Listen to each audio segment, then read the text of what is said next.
Toronto, Canada. February 12, 1965. 7:14 p.m. The television studio lights were bright and hot. Pierre Berton, Canada's most famous journalist and broadcaster, sat across from Malcolm X in a television interview chair, his notepad on his knee, his expression carefully professional. The cameras were rolling. The interview was being recorded for broadcast on Berton's popular Canadian television program. Malcolm was 39 years old. He looked tired in a way that makeup couldn't fully conceal. The exhaustion was too deep, too structural, too much a part of him now to be hidden under studio lighting. His house had been firebombed 8 days earlier. His family was in a hotel. Death threats arrived daily. He had been sleeping in different locations, running on adrenaline and principle and the particular momentum of a man who has decided to keep moving, because stopping means thinking about what's coming. The interview began normally. Berton asked about Malcolm's evolving philosophy, his break with the Nation of Islam, his international connections, his vision for the OAU. Malcolm answered with a precision and depth that always characterized his public thinking. And then, around the 30-minute mark, something shifted. Berton asked a question about Malcolm's personal safety, and Malcolm said it, not dramatically, not for effect, not performing courage for a camera, just stating a fact the way you state facts when you've accepted them. I'm a marked man, Pierre. I know they're going to get me. It's just a question of when. Berton's pen stopped moving. The camera kept rolling. The studio went very quiet. And in that silence, a journalist who had interviewed thousands of people in his career felt something he couldn't fully name. Not disbelief. Something more uncomfortable. The feeling of watching a man predict his own death and being unable to convince yourself he was wrong. 9 days later, Malcolm X was shot 16 times in the Audubon Ballroom. He was dead before the ambulance arrived. And Pierre Berton went home that night and sat with the weight of having been the last journalist to hear Malcolm X say he knew he was going to die, and having not made that the story. Pierre Berton was not a man easily rattled. Born in 1920 in the Yukon Territory of Canada, he had built a career on asking difficult questions and pursuing uncomfortable truths. He had interviewed presidents, prime ministers, activists, war criminals, artists, athletes, and every variety of human being who had shaped the 20th century. He was known for his directness, his preparation, his refusal to accept evasive answers. He had done the work before the Malcolm interview. He had read everything written about Malcolm, watched footage of his speeches, studied his public evolution from Nation of Islam spokesman to independent internationalist. Berton understood, better than most white journalists, that Malcolm X was not the character the American press had invented. He was more complex, more intellectually serious, more genuinely dangerous in the way that ideas are dangerous than the newspapers that called him a hate-monger understood. Berton had prepared for an interview with a formidable mind. What he had not prepared for was a man sitting across from him and quietly, matter-of-factly, without performance or plea for sympathy, telling him he expected to be murdered. The question Berton asked that opened this territory was simple enough. He had asked whether Malcolm felt safe in Canada, whether being outside America provided some relief from the pressure he was clearly operating under. Malcolm had looked at him for a moment. Then he said, "Nowhere is safe for me now. I've gotten to the point where I don't think about personal safety anymore. I think about the work. The safety question has already been answered. I'm a marked man, Pierre. I know they're going to get me. It's just a question of when." Malcolm's certainty about his own death in February 1965 was not paranoia. It was an accurate assessment of a situation that had been moving toward this conclusion for months. The firebombing of his home on February 14th, 2:46 in the morning, Molotov cocktails through the windows while 4 of his daughters slept inside, was not the beginning of the threat.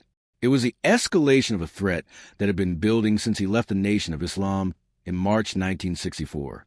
He had received death threats from Nation members who saw his departure as betrayal.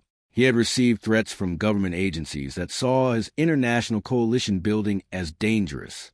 He had received threats from people whose motivations he couldn't always identify. His friend and bodyguard Reuben Francis had urged him repeatedly to take more precautions, to reduce his public visibility, to accept police protection. Malcolm had refused the last suggestion with a short laugh. police protection, from the same department that had informants inside his organization, that had done nothing when his house was firebombed, that had questioned him as a suspect when he reported the attack. The idea that he would trade one threat for another was not protection. It was exchange. By February 1965, Malcolm had made a decision so profound and so private that he could only share obliquely in conversations with journalists he would never see again. He had decided to keep moving and keep speaking regardless of the cost, because stopping had its own costs. Silence had its own deaths, and Malcolm X would not die quietly. The Toronto television interview had been arranged through a mutual contact 2 weeks earlier. Malcolm was in Canada for a speaking engagement at the University of Toronto, and Berton's production team had reached out through a journalist who knew both men tangentially. Malcolm accepted with unusual speed. He often accepted Canadian interviews because he found Canadian media less ideologically hostile than their American counterparts. The American press had spent years constructing a caricature of Malcolm X that required constant maintenance. Canadian journalists, operating at a different remove from American racial politics, tended to engage with the actual arguments. Berton was the best of them, and Malcolm knew it. The interview was scheduled for 45 minutes. Malcolm arrived at the Toronto studio at 6:45 p.m. alone. No handlers, no entourage, no security. Just Malcolm X with a briefcase. A studio assistant offered him coffee. He accepted. He sat in the green room reading not his notes but a small book he had brought, a collection of speeches by Patrice Lumumba, the assassinated Congolese independence leader. When Berton came to greet him before the interview, they shook hands and talked briefly about Lumumba. He knew what was coming for him, too, Malcolm said. He said it out loud. Nobody listened. Berton filed the comment away. He would think about it again 9 days later. Malcolm was, as Berton later described him, strikingly alive in the studio, more present than almost anyone I had ever interviewed, the kind of presence that fills a room without raising its voice. The technical crew noticed it. The camera operators, who had seen hundreds of interviews, found themselves watching Malcolm rather than their monitors. There was something about the quality of his attention that made ordinary studio furniture feel like it was sharing space with something rare. Berton interviewed him for nearly an hour. He got extraordinary material, and he got the moment where Malcolm said he knew he was going to die. After the interview ended, the studio lights came down. The camera stopped rolling. Malcolm stood, shook Berton's hand firmly. "Thank you for your time," Berton said. "Thank you for the questions," Malcolm replied. They exchanged a few words off camera in the corridor outside the studio. Berton's notes from this moment, shared decades later in a memoir chapter, described Malcolm as unusually relaxed once the camera stopped. Lighter somehow, as if the formal interview had been a performance of effort, and this corridor conversation was something realer.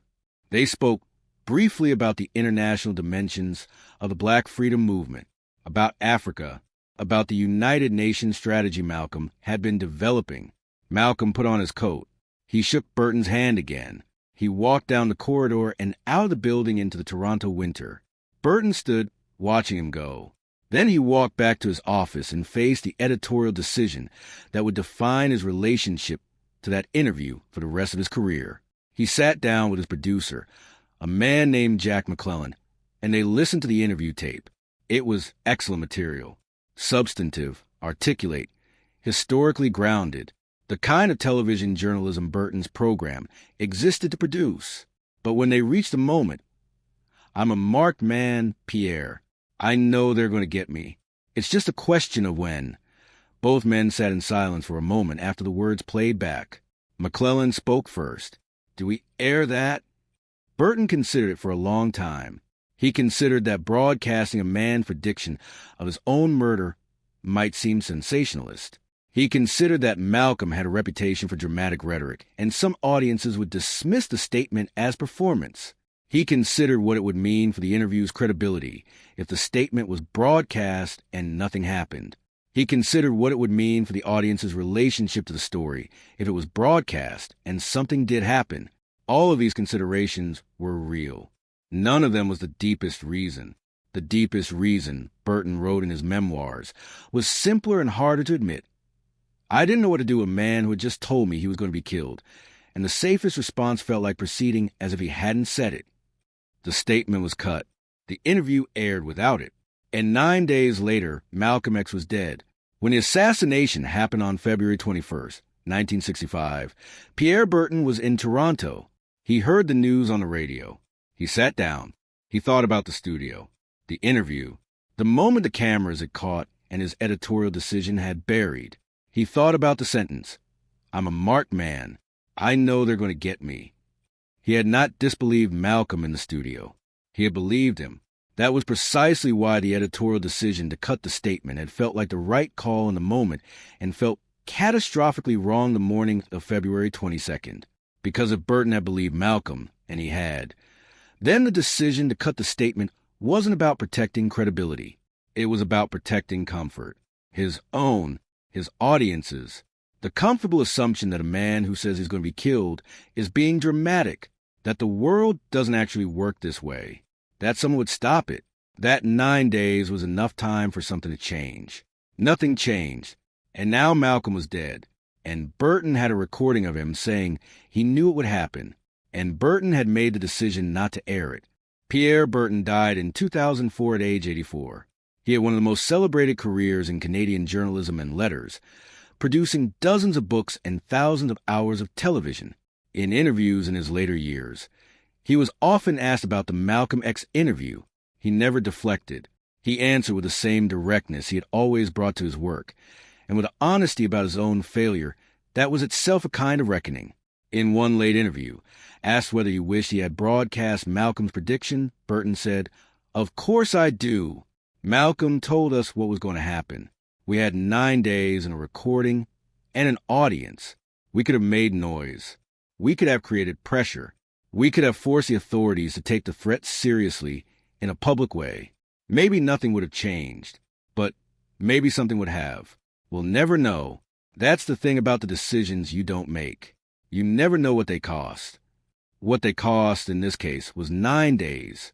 And everything that might have happened in those 9 days if the world had heard Malcolm X say in a Toronto television studio that he knew he was going to die.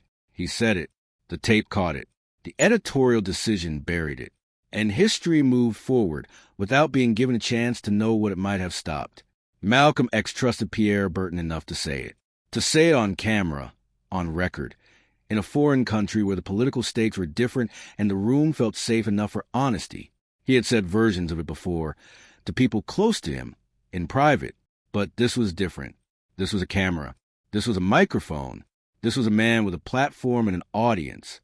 And Malcolm said it anyway, not because he thought it would save him.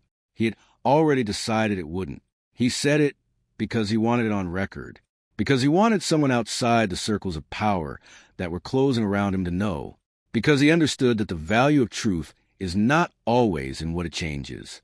Sometimes it's in what it witnesses. He told Pierre Berton he was going to be killed so that when it happened, at least one person with a microphone could say, "He knew, he told us. We just didn't tell you." Malcolm X was right about everything in that studio. The house had been firebombed. The threats were real. The system that had been watching him for 12 years was not going to stop watching until he was gone. He knew it. He said it. And the world had 9 days in which someone could have listened. 9 days that passed in silence while Malcolm X kept speaking, kept organizing, kept moving, until the morning of February 21st, when the movement stopped, and the tape sat in a vault in Toronto, and Pierre Berton went home and sat with what he had held and what he had not released, and Malcolm's voice waited on that tape, patient and certain, for the world to finally be ready to hear what had already been told.